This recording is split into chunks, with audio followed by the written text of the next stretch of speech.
Democrats in Colorado are preparing to pass a bill that Republicans across the country love: age verification for adult websites.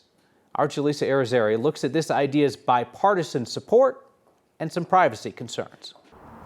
For a story some would call explicit, Democratic Senator Lindsay Doherty wants to make one thing clear. And we believe that it's so incredibly important to make sure our children are not on these sites. Senator Doherty and Republican Senator Paul Lundeen have introduced SB 201. It's a measure that would require one verification to keep kids from accessing one four-letter word.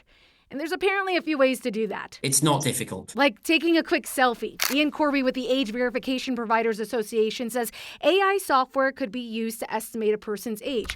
Someone could also share their email address, and AI will look at what other things the address is used for. Because it turns out that, like, kids who are 7 years old don't use their email address to check mortgage interest rates very often. There's another technique where you just move your fingers on the camera. Based on how quickly and how you move your fingers, again, the software can figure out whether you're over 18 or not. But Bruce Parker with Rocky Mountain Equality and others fear it's dangerous. This bill is a slippery slope that will feel like a violation of privacy for many, including LGBTQ people. Although the bill says that material has to be temporary and anonymized, I think that anybody who's been on the internet for very long knows that there's really no such thing. As I say, we do age verification, not identity verification. Corby claims the data won't be stored. This bill requires the site to destroy the data, quote, as soon as reasonably possible.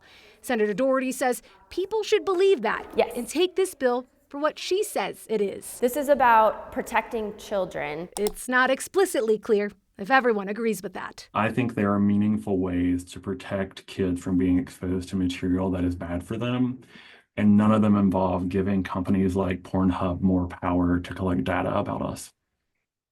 The U.S. Supreme Court is actually taking up a similar law that is being challenged in Texas. Supporters of this Colorado bill claim it was drafted in a way to avoid the issues that Texas law is seeing. They also say if this bill passes, it won't take effect until July 2026. So if they do need to make changes after that SCOTUS decision, they can during the next session. Governor Polis did not run on a pro-porn platform, but he does like to say that he's libertarian-ish. This strikes me as the kind of thing that libertarians would be like, no way, not happening. Have we heard from the governor? Yeah, you know, Senator Doherty actually admitted she was super worried that Governor Polis would veto this bill if it made it to his desk. We reached out to his office, and they said that he will take a look at the bill, but he does have some concerns. All right, usually does have concerns means that thing's in trouble. All right, Jaleesa, thank you.